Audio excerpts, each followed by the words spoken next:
Busqué.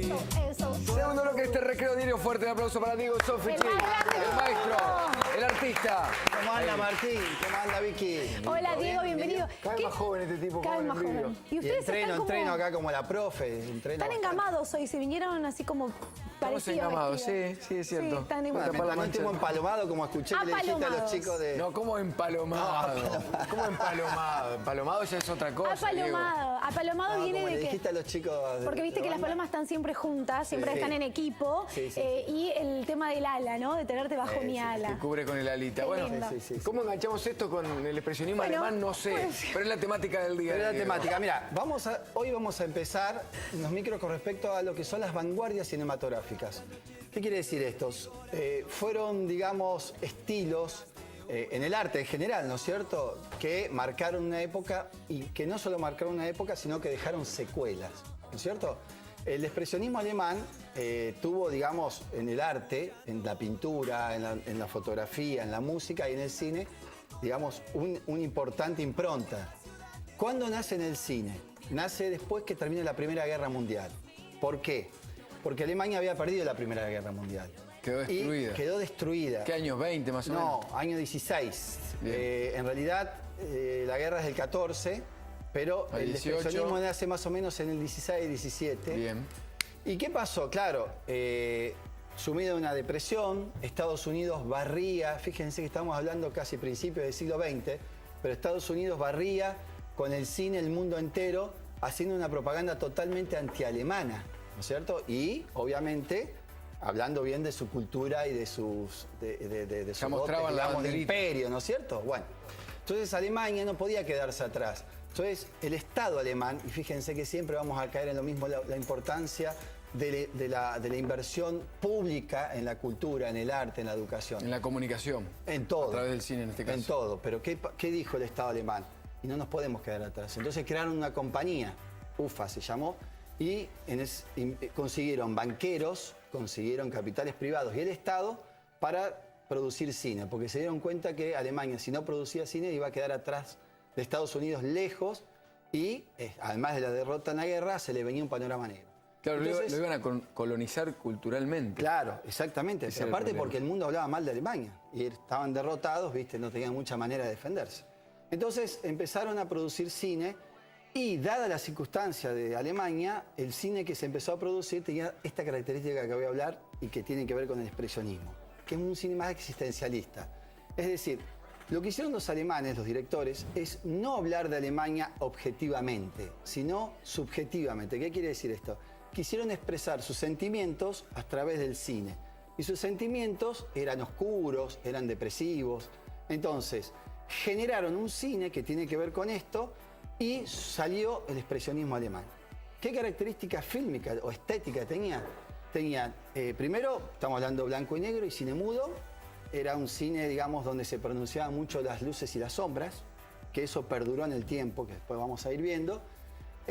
Los decorados estaban todos pintados a manos y tenían todas como las diagonales distorsionadas, las perspectivas distorsionadas. Entonces eran grandes decorados donde las calles se perdían en perspectivas que no tenían mucha lógica, digamos, ¿no es cierto? Todo era en blanco y negro. Los actores tenían un maquillaje muy exagerado y a su vez las actuaciones eran muy exageradas. En esto no hay nada de naturalismo, al contrario. A propósito, rompían el naturalismo. Entonces parecían actuaciones como un poco, digamos, grotescas. Grotescas, exactamente. Y un maquillaje tan marcado en ese blanco y negro, donde era muy blanca, con los ojos muy marcados. Entonces, ellos querían dar como Ahí un vemos. tenebrismo, ¿no es cierto? Bueno, ahora estamos viendo justamente imágenes, o vamos a ver imágenes, de la primera película que marcó un salto tremendo en el expresionismo alemán, que se llamó El gabinete del doctor Caligari, del director Robert Wiene. Esta película marcó una tendencia muy fuerte en el cine que va a venir, y que después hablaremos en otros micros, porque es la que más aglutina todas estas características estéticas. Podemos estar viendo los decorados, cuando haya un primer plano vamos a ver un poquito el maquillaje. Ahí lo podemos ver. Todavía la realización cinematográfica es más o menos básica, porque tomaban del teatro todavía el criterio de secuencia. Entonces, no había mucho trabajo de montaje todavía en estas películas, pero esto es un largometraje y fíjense ustedes que quisieron jugar con una metáfora en la historia, que era que el doctor Caligari tenía un don, que era hipnotizar. Entonces hipnotizó a una persona que se llamaba César y lo llevaba a las distintas ferias para mostrar cómo hipnotizaba y lo que podía hacer, y por las noches lo hipnotizaba y lo mandaba a asesinar. Entonces, la parábola de todo esto, según los entendidos, era que el doctor Caligari representaba al Estado alemán que utilizaba a ciertos elementos del ejército para, digamos, reprimir y oprimir al pueblo. De alguna manera, este era un poco el mensaje, ¿no es cierto? Entonces, volviendo a lo estético, lo que quedó del expresionismo alemán, después vamos a ver otros directores como Murnau, como Fritz Lang, que hicieron películas como Nosferatu, que vamos a hablar el micro que viene, el primer Drácula de la historia del cine. Y después vamos a hablar de Fritz Lang, que hizo Metrópolis, película que en su momento musicalizó Queen. Pero esta película, digamos, por ser la primera y por ser la que más aglutina esto, fue digamos, la más reconocida, si se quiere, ¿no es cierto? Esta película la iba a dirigir Fritz Lang, pero después no le gustó el guión y la dirigió Robert Wiene. Decía de la estética que en la historia del cine todavía se toma el claroscurismo del expresionismo, las luces y las sombras muy marcadas, ya en el cine de color, ¿no? Acá estamos en blanco y negro, pero el criterio estético, donde los personajes, por ejemplo, caminan y sus sombras se proyectan sobre las paredes en una forma mucho más grandes y deformadas, porque justamente ellos deformaban todo, no solo los decorados, las sombras, etcétera, etcétera, porque era necesario mostrar la angustia y la depresión. Y en ese sentido también era un canto de protesta contra la sociedad alemana y contra el Estado alemán. El Estado alemán, cuando empieza a producir este tipo de cine, se había formado la República de Weimar, con lo cual había pasado todo un movimiento político importante después de la Primera Guerra, ¿no? Y el expresionismo alemán se termina cuando accede al poder el Tercer Reich. Tal cual. Porque fueron perseguidos, porque obviamente no estaban bien vistos, porque ellos a su vez... porque eran críticos. Porque eran críticos y porque empezaron a darle lugar a sus historias a los homosexuales y todos un poco los marginados de la sociedad en ese momento. Si mal no Imagínense recuerdo, el Tercer Reich. mal, sí. Claro, en esa asumió. época nace también el constitucionalismo social, o sea que las tendencias legales también a través de la búsqueda de los derechos en las constituciones en Alemania, con la República de Weimar, Claro. tenían toda una tendencia de búsqueda Y social. de modernismo y de incorporar al trabajador y digamos, de una etapa también industrial. Lo que pasa es que después, bueno, asumió el Tercer Reich y ya sabemos lo que pasó.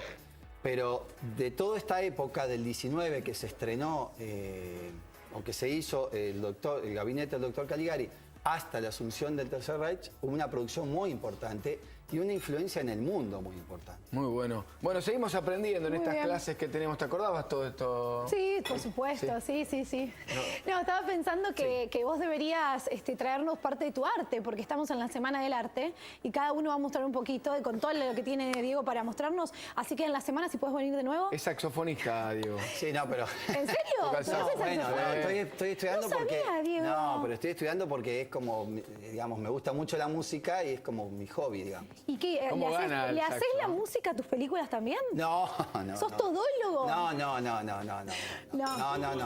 Muy bien. Me gusta laburar con los músicos, de los cuales con el que trabajé y en 2 películas es con Pedro Casís.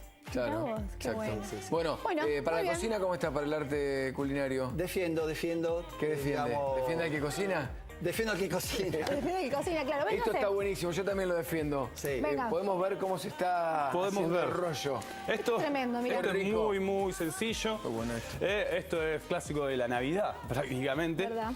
Abrimos la pechuguita. Secreto, gelatina sin sabor.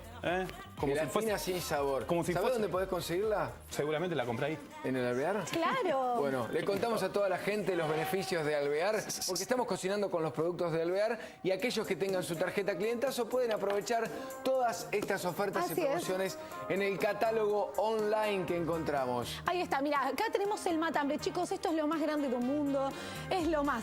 El matambre, por ejemplo, lo tenés con un 17% de descuento en 149,30 el kilo. Espectacular. ¿Qué más? Maruchan Peluche paleta de cerdo, esto es para el asado, ¿viste? El fin de semana tenés que, sí o sí, tenemos 89,90 el kilo, muy bien, con un 25%. Hay Bien. más promos que Hasta acá podemos- son las Estas opciones. nomás, bueno. Las otras las pueden buscar en el catálogo online que aparece y nosotros, con los productos de Alvear, armamos esto. Nosotros, digo, Armamos, yo me- escuchá. ¿Viste? Sí, Bueno, ¿no? Trabajo en equipo, trabajo en Yo voy equipo. defendiendo al que cocina, me No, pero defiendo. escúchame, es muy importante todas las personas que le cebamos mate al cocinero, que lo atendemos, porque Y si que bien lo él hace la incentivamos, lo magia... motivamos. Dale, contanos, Bueno, Fermi. ¿qué productos utilizaste? Como dijimos, vamos a usar en este caso pechuga de pollo, lo podría hacer de cualquier otro parte, el muslo también lo podría llegar a usar. Vamos a usar zanahoria, arvejas y pimientos para el relleno, bien clásico. Y de guarnición tenemos unas papas Hanna con unos aritos de cebolla. Aprovechando la tarjeta clientazo. Muy sencillo. Como Exacto. siempre decimos, Alvear. Somos del barrio. Bueno, tenés tu tarjeta clientazo, Por Diego, ya la supuesto. mostraste alguna vez. Ahora, Sí, claro. Vos tenés que tener una grande también. me Yo parece. tengo la chiquita que me sirve, la grande por ahí es difícil de Es difícil de llevar, Con es la chiquita verdad. está Con la chiquita Basta, yo me defiendo. Basta, hasta ahí, Listo. hasta ahí, muy bien. Perfecto, eso es importante. Ahora que tenga su ¿Cómo tarjeta sigue? y vaya a la de A ver, contanos cómo ¿Cómo sigue? Me voy a ayudar con el fin. Acuérdense, la gelatina sin sabor es para que esto tome liga. Antes usaba yema de huevo batido, A etc. pegarlo. Pero es muy sucio después en el momento de la cocción. Gelatina sin sabor. Exactamente. Y con el film lo que voy haciendo es generando presión, como si estuviese armando un roll o un sushi, es lo mismo. Claro, como el sushi, tal cual. Y vamos ahí, rolando. Exactamente, rolando ando. Fernando Graña. Ahí, una vez que lo tengo, lo que voy a hacer es bridarlo, que bridar ya dijimos lo que es atar con hilo, lo uno ahí. Ah, le dejás el film. Claro, y lo voy a hacer girar, si tiene a bien girar, para ir ajustando las puntas, ¿ves? Ahí formamos bien el rollito y ahora ato las dos puntas y ato en 3 puntos para que no se me deforme mientras lo cocino. Pero perdón, ¿vos metés con el papel film al horno? Sí, Sí, mirá. allá está, mirá. Ah, Yo mirá pensé qué que lo bueno. sacaba. Ahí Yo está. también pensé que lo sacaba. No, No me pasa muestra en el nada. horno, pero No pasa nada si metes el papel film. no, absolutamente nada. Mirá Es qué bueno, porque no se te desarma. apto para cocina. Sí, el problema sería ponerle, no lo recomiendo si lo van a hervir, porque el agua lo que hace es meterse entre el film y desarmarlo todo. Claro. Lo que sí hice para ponerlo en el horno fue con un tenedor hacerle apenitas unos puntitos para que chori. evapore, exactamente, para que evapore el líquido que va a ir saliendo y me ayuda a la cocción. Perfecto. Bien. Y atrae a la gente. Atrae a la con el aroma que sale Exactamente. como los Muy bien. chicos. Perfecto. Vamos Bueno, a la tipo pausa, corte. chicos. Ya Tenemos que venimos hacer un con corte y ya volvemos.